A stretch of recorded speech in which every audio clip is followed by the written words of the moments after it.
Back to my channel the sparrow story. हम लोग जा रहे हैं, कहाँ जा रहे हैं? इक्वालिटी देखने के लिए। तो मैंने पहना है ये ब्लू कलर का सूट, मैं आपको दिखा दूँ थोड़ा सा।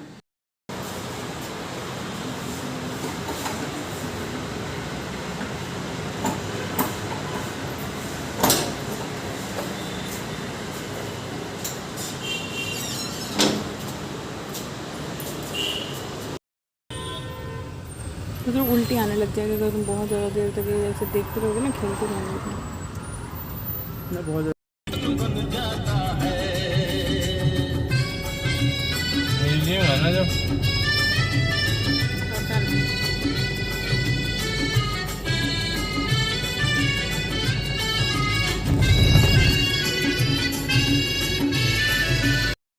करती है दौलत को दुनिया सलाम करती है, दौलत को दुनिया सलाम। So hello my YouTube family, कैसे हैं आप लोग? उम्मीद करती हूँ अच्छे होंगे।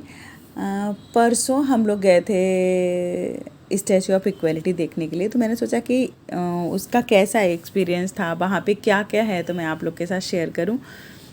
तो छोटा सा वीडियो बनाया था, तो मैंने सोचा आप लोग के साथ भी शेयर करती हूँ। उम्मीद करती हूँ आपको पसंद आएगा। तो ये हम 1-1.5 घंटे का रास्ता तय करके यहाँ पहुँच गए। 1.5 आवर, हाँ, पहुँच गए। और ये आप जब ऊपर से नीचे की तरफ उतरते हैं वहाँ जाने के लिए, तो आपको दिखती है ये श्री रामानुजाचार्य जी की मूर्ति। कहते हैं आचार्य, कहते हैं नहीं, ये सच है कि आचार्य लिखने के लिए आपको विशिष्ट अद्वैतवाद का भाष्य करना पड़ता है। तो अगर आप वो करते हैं तो तभी आप आचार्य कहलाते हैं। तो ये हैं रामानुजाचार्य जी। इनकी विचारधारा थी विशिष्ट अद्वैतवाद की। अद्वैतवाद, द्वैतवाद या विशिष्ट अद्वैतवाद, ये दर्शन बड़ा मुश्किल है। ये शायद मैं मतलब एक तो समझ पाना बड़ा मुश्किल है, समझ पाने के बाद एक्सप्लेन करना बड़ा मुश्किल है। तो मैं आपको इतना ही बता देती हूँ कि विशिष्ट अद्वैतवाद को मानते थे, उनकी विचारधारा थी। और उसका प्रचार प्रसार करने के लिए उन्होंने बहुत बार पैदल यात्राएं की हैं। और कहते हैं कि वो भगवान राम के जो भाई लक्ष्मण जी हैं उनके अवतार थे, या कह लीजिए कि शेषनाग के अवतार थे।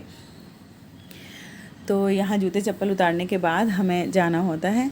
तो मैं कह रही थी रामानुजाचार्य जी के बारे में, तो उनका दर्शन था, और उनका दर्शन था कि जो भी संसार में जो कुछ भी है वह सब भगवान का बनाया हुआ है।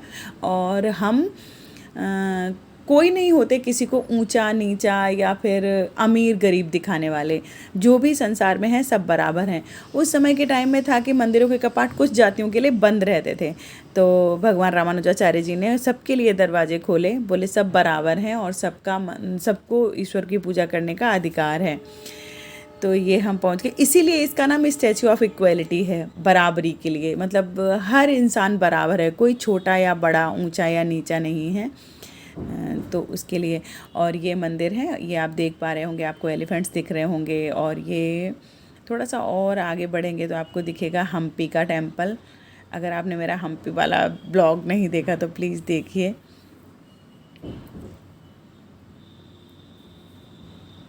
ये कुछ ऐसे दिख रहा है।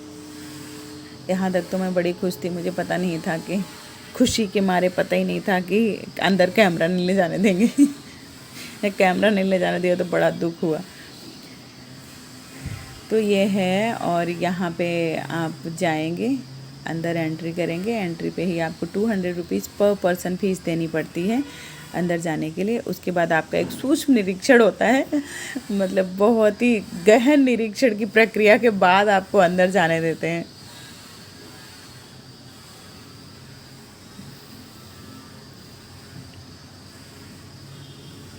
रामानुजाचार्य के बारे में कहा जाता है कि वो भगवान के बहुत प्रिय थे। वो रंगनाथ टेम्पल में भगवान की पूजा किया करते थे, और कहते हैं उनका शव अभी भी वहाँ पे है, रंगनाथ टेम्पल में, तमिलनाडु में।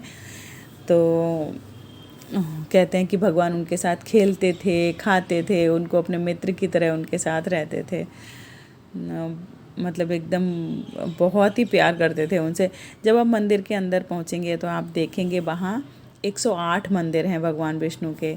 तो वहाँ जो आचार्य लोग हैं, जब आप वहाँ पहुँचेंगे अंदर तो वो टीका लगाते हैं। टीका लगाने के बाद आप मंदिरों के 108 मंदिरों के दर्शन कराते हैं।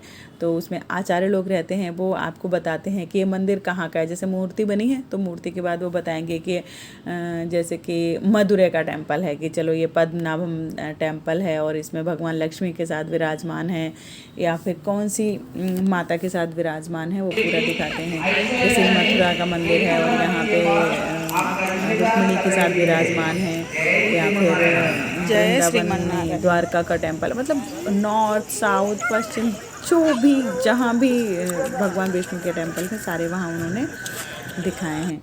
और ये हो गई है रात। वहाँ बैठे बैठे आप वहाँ जाएंगे तो ये रामानुजाचार्य जी की जो मूर्ति है ना, श्री रामानुजाचार्य जी की जो मूर्ति है उसके नीचे हाथी हैं, पूरा हाथी के ऊपर एक लोटस है, लोटस के ऊपर भगवान को विराजमान कराया गया है।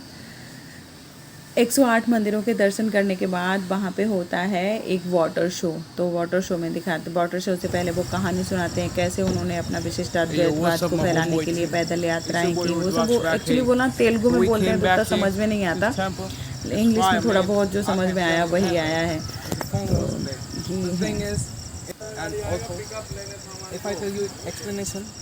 There's 108 temples inside it, and 108 temples you have to go every single temple from Kedarnath to Badrinath. Everything is there. You can always go there. The fees is 200 rupees, and you can't bring your phone, so it's a bad thing. But I am here for you. I'll give you the explanation. First, you go inside.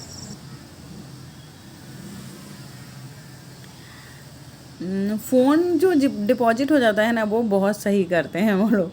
Phone जो deposit कर लेते हैं ना उसके बाद आप सच में सही से दर्शन कर पाते हो, वरना वो वीडियो बनाने की ही मुझ जैसे लोगों को तो वीडियो बनाने की ही चिंता ज़्यादा लगी थी, फ़ोटो खिंचवाने की, वीडियो बनाने की।